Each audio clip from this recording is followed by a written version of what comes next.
Assalamualaikum warahmatullahi wabarakatuh. Alhamdulillah rabbil alamin wassalatu wassalamu ala asyrafil anbiya'i wal mursalin wa ala alihi wa sahbihi ajma'in.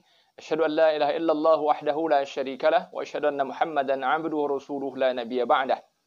Kaum muslimin, kaum muslimat yang dimuliakan oleh Allah Subhanahu wa taala, pada kesempatan ini kita akan coba bahas sedikit ya secara ringkas sebuah pertanyaan yang cukup banyak diajukan oleh sebagian kaum muslimin tentang soft yang renggang dalam sholat berjamaah dalam suasana pandemi ini. Maka kalau kita baca penjelasan para ulama dan juga kita dengar penjelasan para ulama tentang hal ini, kita coba kemudian rujukkan kembali pada referensi-referensi fikih, maka jawabannya adalah bahwa hal itu memang dibolehkan ya kaum muslimin yang dimuliakan oleh Allah Subhanahu wa taala.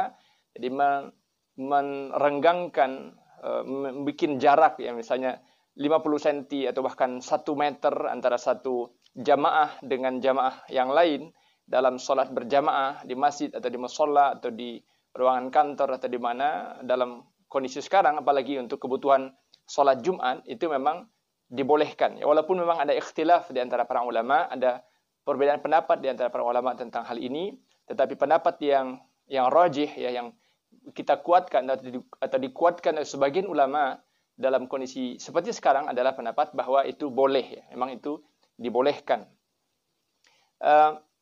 Kalau kita baca misalnya dalam kitab Fiqhus Sunnah yang ditulis oleh Fadilatul Syekh Sayyid Sabiq rahimahullah, dalam kitab bab tentang as-shalah, khususnya tentang taswiyatus sufuf wa saddul furaj ya, beliau bahas tentang pembahasan ini tentang salatul jamaah, kemudian sampai pada subbab tentang taswiyatus sufuf wa saddul furaj, tentang baiknya atau sebaiknya merapatkan, meluruskan, merapikan shaf dan kemudian menutup celah-celah. Di sini beliau katakan yustahabbu lil imam ay ya'muru bi taswiyatis sufufi wa saddil khalali qabla dukhuli fi shalah. Beliau katakan yustahab ya, yustahab itu artinya apa? Dianjurkan, disukai, sunnah. Tapi tidak sampai level wajib, tidak sampai wajib, tidak menyebabkan, ini penjelasan para ulama kemudian lebih jauh dalam konteks ini, tidak sampai dikatakan yajibu 'alal imam, yajibu li jami'il jamaah, tapi yustahab, dianjurkan.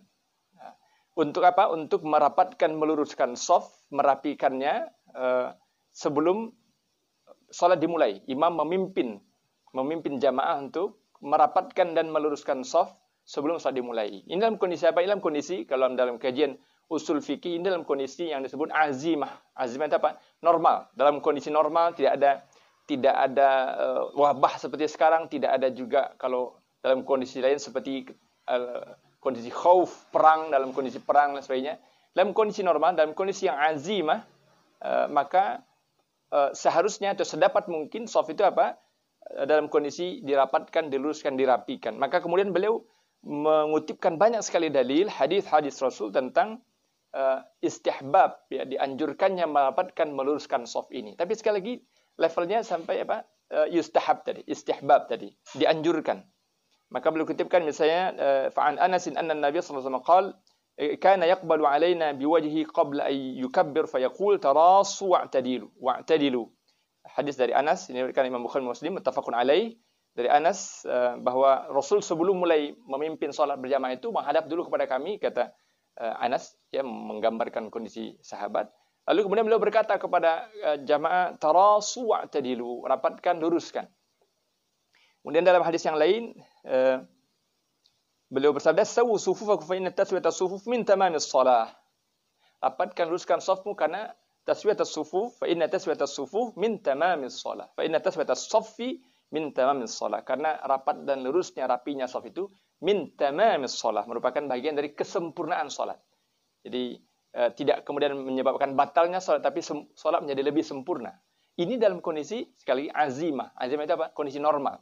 Dalam kondisi tidak normal, maka ada rukhsah, ada kemudahan-kemudahan, ada keringanan yang diberikan oleh syariat. Maka di antaranya ini memang ijtihad muasir ya, ijtihad kontemporer para ulama, karena kondisi wabah seperti ini, meskipun ada wabah ta'un dulu di zaman pemerintah Khalifah Umar, tapi tidak kita temukan riwayat waktu itu bagaimana misalnya Abu Ubaidah al-Jarrah atau sahabat-sahabat yang tetap bertahan di Amwas itu mengatur shaf. Tidak kita temukan riwayat itu. Maka kemudian para ulama melakukan berijtihad dan kemudian mengambil perbandingan dengan referensi-referensi yang ada, bahwa hal itu dibolehkan, ya, dibolehkan. Walaupun memang di satu sisi kaum muslimin kaum muslimat yang dimuliakan Allah Taala, kita juga melihat bahwa kondisi ini sebenarnya kita masih berada dalam kondisi yang darurat, ya, darurat.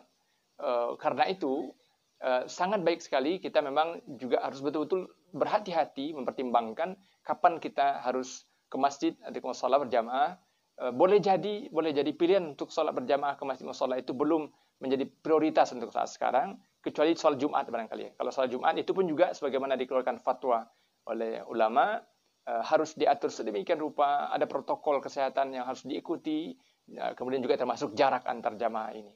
Mudah-mudahan, dan bagi yang sakit jangan dulu berangkat, ya, harus pakai masker, berwuduk dulu di rumah, bawa saja sendiri, dan seterusnya, sebab mungkin. Karena kita masih dalam kondisi darurat. Ya. Maka mudah-mudahan kita berdoa kepada Allah, mudah-mudahan kondisi ini cepat berlalu. Tetapi bagi yang tetap ingin sholat Jumat dan sholat berjamaah, maka aturan-aturan seperti itu memang sudah diijtihadkan oleh para ulama dengan menggunakan banyak dalil tentu saja, maka insya Allah itu termasuk dalam hal yang dibolehkan. Mudah-mudahan kita tidak ragu dengan hal itu. Wallahu a'lam bishawab. Astaghfirullahalazim. Wassalamualaikum warahmatullahi wabarakatuh.